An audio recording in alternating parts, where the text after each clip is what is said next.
draft 29/11/77. Continuation of the recollections by members of Ouspensky's circle, which might be of use for the Yale brochure.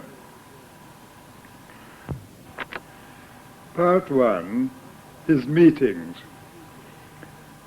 Several of those who attended his discussion groups in London and New York, and who are still with us, had said that what impressed them, even more than his knowledge, was his strength of character. He was like a rock to which one could hitch one's boat. This inspired confidence, as did the absence of showmanship, much speaking, and his courageous search for truth above all. Paragraph. We'd be waiting for him in the lecture room, and he'd be in his chair almost before we knew he'd arrived. Then, looking round benignly, he would say, "Well?" If no questions came, he would either continue to sit in silence or go out of the room and tell his chairman to get the conversation going. When answering questions, he seemed to have his knowledge laid out in front of his mind, would pick that part of it which applied to the question and particularly to the questioner, semicolon. For identical questions might receive different answers according to who was asking. He was always very sensitive to the character and experience of the people who were present. An appropriate aphorism, story, or illustration would come with the answer as if spontaneously. Paragraph.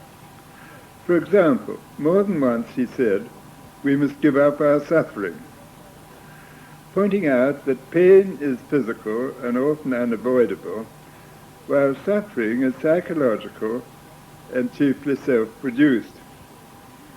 Like man, he said, who was sitting by the road with tears streaming down his face eating red peppers. When people asked him why he did that, he said between sobs, "I'm punishing the fool who bought these red peppers."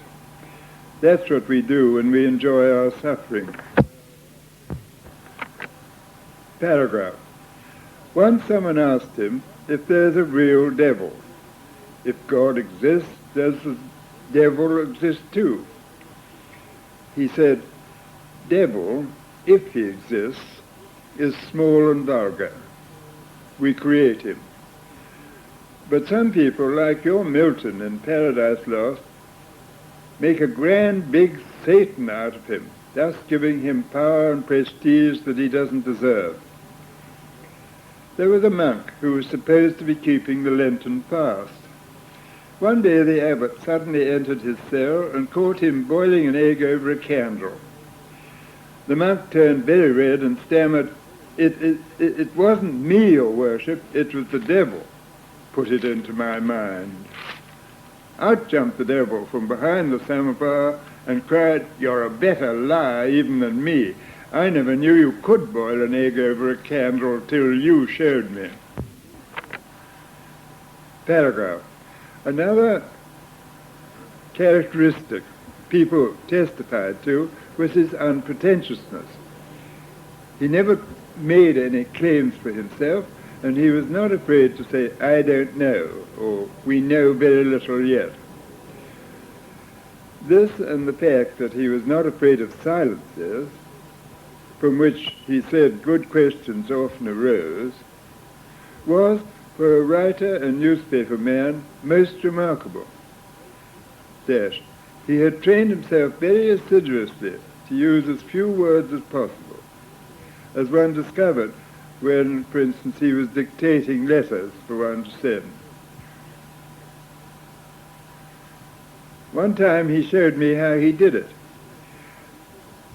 He wrote a sentence out, such as, "There will be a meeting in this room next Monday at 8 o'clock for you to come and hear more."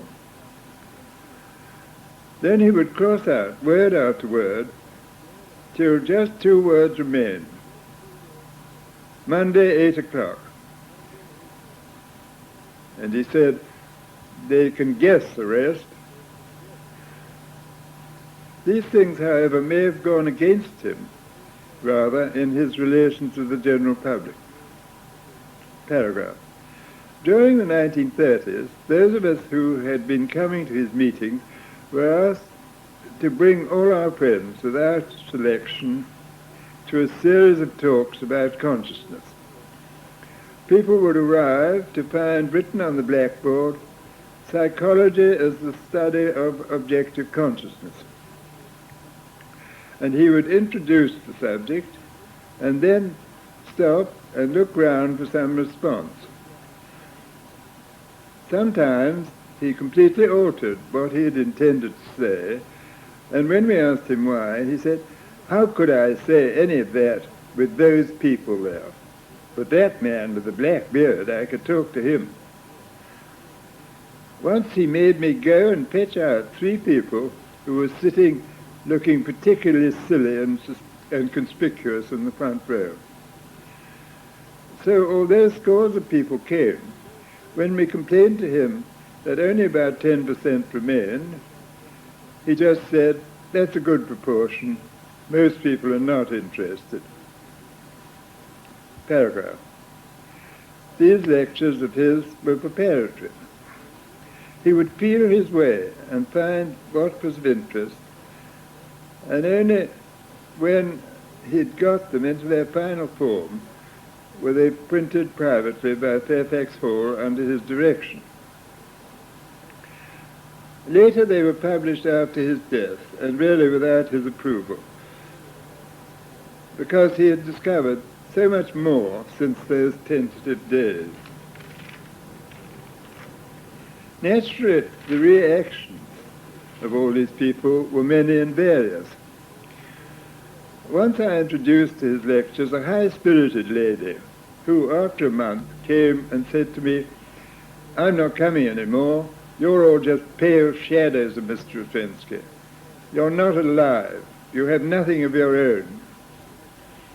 When I told him, he said, "She's quite right. You should see a bit of her. It would be good for you." Yet with that attitude, criticizing people instead of listening, she couldn't be expected to go far. Paragraph. O much disliked any artificial behavior, especially what he called meeting faces. We brought Aldous Huxley and his group to some talks with him. They seemed to go well, except that Aldous was overheard to remark, after hearing the ray of creation, "Interesting hark back to the Aztecs, don't you think, Gerald?" Too much knowledge can be a dangerous thing. But when he and 2 of his group went to Lyon for a talk with O, they looked in on the library where more than 30 people were sitting in silence at Madame's feet with rapt expressions. This was too much for Aldous, who never appeared again. He was rather rude about us all, though not about PDO, and when I later went to tea with him, he talked only of his fear of Nazi atrocities and his plan to escape to California. Paragraph. O was much amused later in New York, where the atmosphere at his meetings was so different from that in London. Instead of those silences, there was a hubbub of conversations, so he could scarcely get a hearing. He enjoyed both types of meeting, however, but one had to be genuine. At one of those meetings, I asked a question, and he said, "How dare you ask a question? You ought to come up here and answer all those questions yourself." Obviously, he saw that it was a put-up question coming from personality and meant to help the show along. Paragraph. During World War II in New York, many people, about 800 all told, came to his meetings, but as before, very few went even as far as getting to Mendham and working on the farm. He gave at that time a very free exposition of his whole system and all his ideas, of which Yale had the available records. Later, especially when his health began to fail, he would often say, "Take meeting for me tonight." When asked what the subject was to be, he would be monosyllabic. For example, activities of man, particularly crime. One sat long hours with him trying to pick up his thoughts and understand something of what one was supposed to be going to talk about. Paragraph. In all our dealings with him at that time, it was evident that we were meant to learn more and more how to communicate with him without words. Evident because of the pamphlets and books he lent one to read, all concerned with what is now known as extrasensory perception, ESP, such as experiments on card reading at Duke University, proceedings of the Society for Psychical Research, and theosophical writings of various kinds.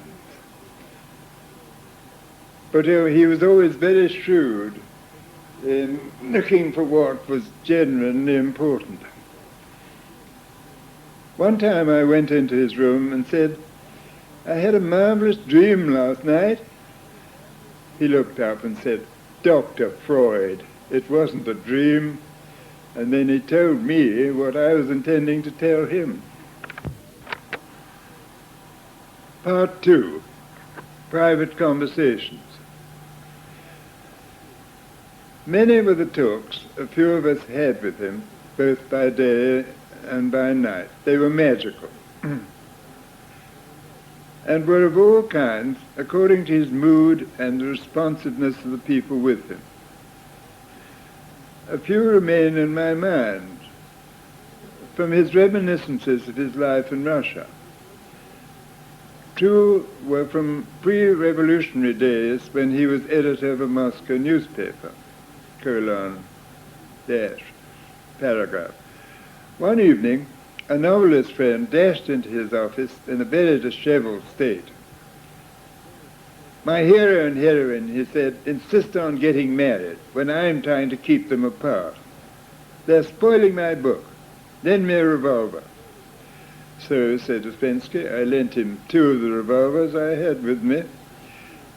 After about 2 hours, he came back even more disheveled. "I asked you for a revolver," he said dismally. "You gave me 2 revolvers. What can I do with 2 revolvers?"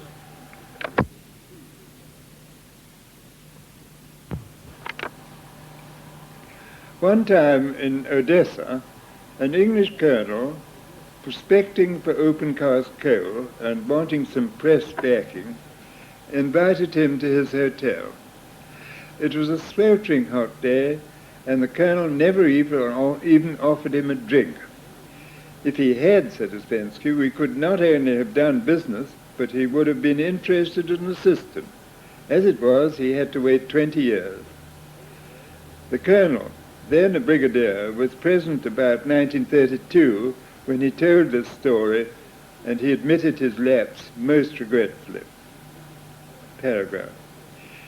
At these talks, which often went on all night, he would sometimes reserve until about 7 a.m. in the morning the most important things, to see if anyone could stay awake that long.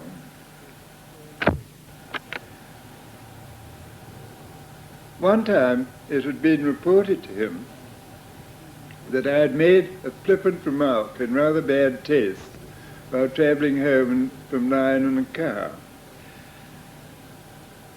The next morning, I was just going off to sleep after an all-night talk, and I heard his voice say, "Remember that every idle word shall be remembered in the day of judgment." I fell asleep with those words, "every idle word," ringing in my ears and I had never forgotten it. Sometimes these evenings and their consequences were very exacting. One had then, without sleep, to go to Madam's room and try to recount what had gone on, answering searching questions. I remember also on one occasion with Dr. H.P. that we sat up for 2 nights running. And when we went off back to London by car to do our day's work, he stood and shouted after us, "Accidents must not happen." Incidentally, though we had plenty of vodka and wine, we were never allowed to get drunk. He would ask, "What is the difference between drinking with me and drinking in the ordinary way?" The secret, of course, lay, as always, in self-remembering. The following account is given by one narrator at a time when he was just beginning to have these all-night conversations. It shows clearly many aspects of his individual methods of tuition. Love your enemies. Heading. During 1933, I had been rereading William James's Variety of Religious Experience, and had been much struck by the chapter in which James said that if a few people really understood and could carry out the precept, love your enemies, they might well seem superhuman beings and might conceivably transform the world. Page 283. End of quote. Several times he had asked O questions as to what this meant, love your enemies, but had been met with such remarks as, far, far away, too far from us. We cannot use the word love. Too many things are called by this word. But one night in June of that year, they happened to be sitting alone in the dining room at the country house in Surrey. They spent the early evening talking about many things, but around midnight I returned to these words and said something about how everything would be different if we could love our enemies. O said, "You don't know what this means. First of all, have you got any enemies?" I thought for a bit and mumbled, "Can't think of any just at this moment, but I'm sure I've had enemies." "No," said he, "serious enemies, I mean. If I had an enemy, I'd shoot him. I mean somebody you would want to shoot." I'll admit it. Well, so-and-so annoys me very much, and I'm sure she hates me, but it hasn't occurred to me to shoot her. Perhaps because our relations change all the time. Sometimes we quite like each other. "That's it," he almost shouted. "Such as we are, we change too much. We're all the time changing. We cannot even have enemies. One minute we like, next minute we hate. But a lunatic with idée fixe, he can have enemies and he can shoot them." He let this sink in for a time and told O to think about our position. Why, we don't have enemies, and yet how strange it was that the gospel told us to love our enemies. Then we tried some vintage Bordeaux. He ceased to be serious for an hour or two and refused to return to the subject, which I promptly forgot all about. Around midnight he went out of the room for perhaps half an hour and came back in a very different mood. He found fault with everything, appeared to be in a very bad temper, wouldn't let our have any more wine because even beer is too good for you. Finally, when I asked him a question that he had saved up, thinking it was very intelligent, he told him that it was useless to talk with someone who had no understanding at all, and now I'd better go off and amuse himself some other way. By this time I was quite furious and glared at him murderously. O met his gaze and said quietly, "Now do you want to shoot me?" "Yes," said I believe I could." "Now am I your enemy?" I gasped and said, "I begin to see." Paragraph. O opened another bottle of wine. "Now," he began slowly, "we can speak again about this strange expression, love your enemies. How such as we are, we have no enemies. We have friends whom we should love, but sometimes we want to murder them." He mentioned some mutual acquaintances, and then, "Your wife, for instance, you love her, but she knows by now ways to make you very angry when she wants to." I agreed feelingly. Paragraph. O became serious. "Then suppose a man who has knowledge. You come to him, he tells you, quote, 'Before you can know all that, you must be changed. And for this you must accept certain conditions.' You agree. He establishes a special relation with you. Suppose he treats you badly, shows you some weakness, and you are angry and suspicious. How can you change anything if he who is your friend can seem to be your enemy? Love your enemies can only have a meaning in a school. It has no meaning for mankind in general. People cannot love even their friends. Nobody loves. They only love themselves." I asked, "How can one learn to do this then?" He said, "Much has to come first, but what can you try to do? You can try to reason with yourself, to prepare yourself. Then when I speak roughly to you, you can try not to express your feelings, and you can try to keep thoughts from turning about them. But you will not for a long time be able to love." I thought much about this conversation. Paragraph. It so happened that the next evening it had been arranged that he would bring a friend to dine with O at Scott's restaurant at the top of the Haymarket in London. He was a very special friend, and we had some very special lobster and good hock. Later he left, and H, much senior to R, joined us. After a while there was a pause, and O, turning to R, said, "Tell him what we talked of last night."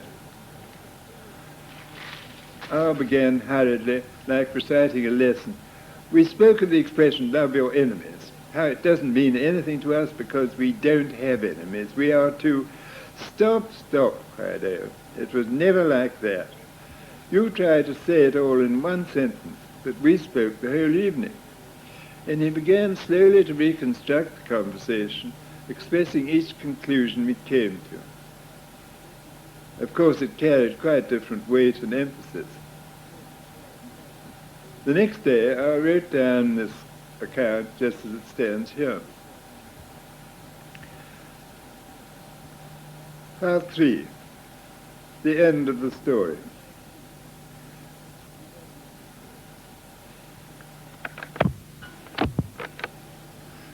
And the beginning.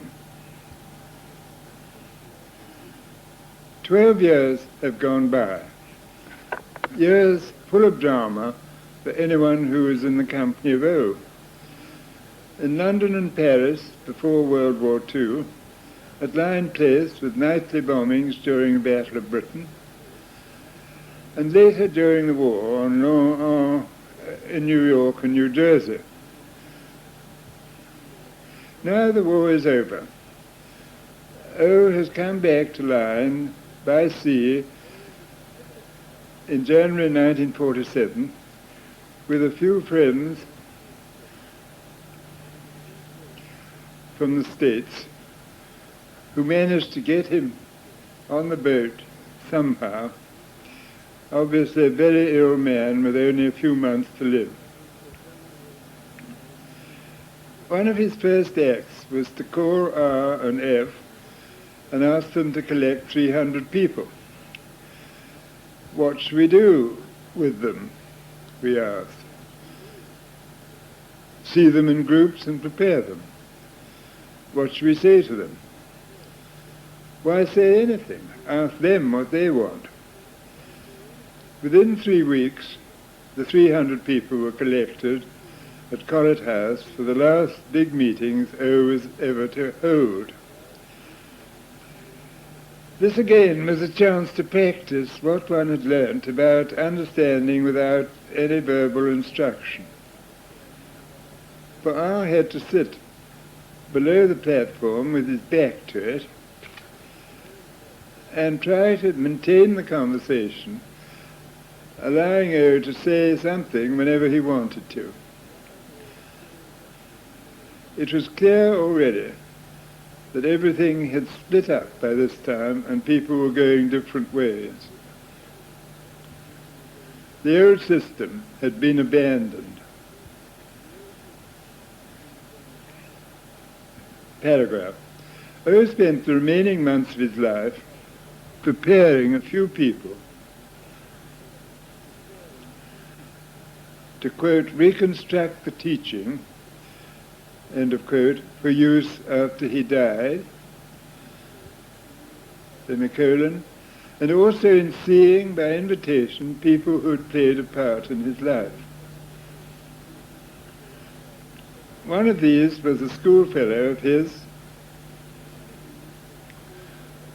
who plays a part in his novel for the cinema, Strange Life of Ivan Osokian, which of all his books, I believe, O most wanted to be remembered by.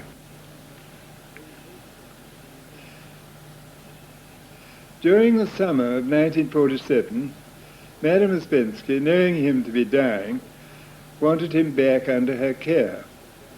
But O had grave doubts as to whether in that case he would enjoy the freedom necessary, in his view, as a preparation for death. When August came, passages had been booked for a party of 4 people, including himself, on the Queen Mary. 6 of us had driven to Southampton Docks, semicolon. The Cunard had given us a special permit to drive the car right up under the bows of a great ship. 3 people were to accompany him across the Atlantic, and their luggage was on board. But suddenly he realized that he must not go. Various attempts were made to persuade him to get out of the car and go on board. Then I was asked to get in, and he said, "What do you want to do, Mr. Ouspensky? Do you want to go back to line?" He said, "Yes." The 3 got out and went aboard. For them it was the parting of the ways. But 2 or 3 got into the car and we drove back to line. Paragraph. Soon after this, he became very ill with a high temperature, shivers, and a renal abscess. He said one day, "Give me another month to live." So getting my old school friend, Dr. C., who was the local general practitioner, and already well known to Mr. Ouspensky from a 3-month visit he made to New York, we planned a course of penicillin injections. Dr. C. reminds me of O's instinctive terror of allowing himself to be in the hands of doctors, and how he got out of bed and cowered in a corner at the sight of the advancing figure with the syringe! Exclamation mark. However, we coaxed him back to bed. I held him down while Dr. C. gave the injections. Quite soon he realized that they were not painful and made him feel much better. So let us proceed without opposition. Suddenly he seemed to have recovered. The penicillin really worked. From that time, new paragraph, from that time, we scarcely had a moment's peace. We drove all round the country, revisiting those houses where he and Madam had stayed. In brackets, Morris and Catherine Nichols' Alley Cottage, and the Phillipsons' place, Encombe, and Kent, Sevenoaks. We had to guess and submit to him the next day's itinerary, till he said, he or she has got it right. Out all day in the car and most of the night, very irregular meals, if any, he really showed what strength of will meant in forcing his sick body to the limit. I remember on one occasion, towards midnight, still in the car, feeling stiff and cold and hungry, being stirred to the very depths of indignation, semicolon. But suddenly, an echo of that old conversation about love your enemies came to his mind, and he recalled that he had agreed to accept that relationship with him, that he would love him whatever he did. It seemed then that something permanently changed in them, and that it was not coincidence that minutes later O began to unfold his plans for the reconstruction of the system and the continuation of his work.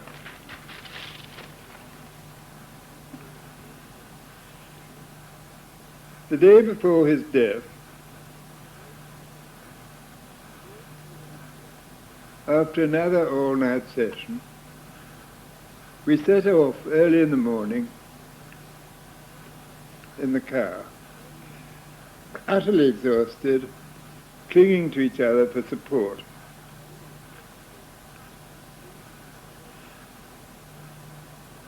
And he went over his plans once again. I have failed, he said, to make a school. There was no one strong enough to help me. I had to move you from where you were. Now it's all arranged, and things will be better. But speak for yourselves in the language of the future. Don't hang on to my soul. Next day, he asked us to call everybody staying in the house to the small drawing room and to outline the plan.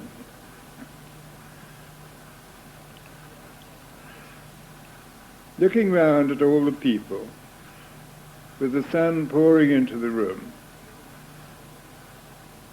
the last words he ever uttered were, yes, personal people, all personal people. Minutes later, he had a final rigor and lost consciousness, and we carried him up to bed. He died at 6 o'clock the next morning without coming round, though one could feel, sitting up with him, that a tremendous struggle was going on. The 4 eyewitnesses and a few others were convinced that he had finally accomplished before his death all that he had intended. Paragraph. Shortly afterwards, I was invited to Mendham to face the music. There he listened to readings from the book Fragments of an Unknown Teaching. At the end of this visit, Madam told him of her plan to publish that book, now to be called In Search of the Miraculous, and to invite G to visit them. She asked for his comments. He answered, "No comment, madam. Mr. Ouspensky told us you would do that. It's all far above my head, and each of us just has to do what we were told." Next paragraph. Someone who was present with Gurdjieff when he was told of O's death described to us how he sat silent for a long time, looking into the distance, then said, "I am supposed to hate Ouspensky, but he wrote fragments, so I love him." End of quote. A debt had been repaid. When he himself died, less than a year later,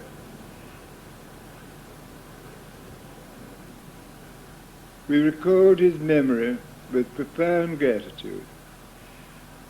For without him, none of that magnificent teaching would have reached PD Ouspensky in the West. I have sent a cassette recording of the above material to Ralph and Barbara Phillips, and I'm giving Fairfax Hall a copy of the typescript.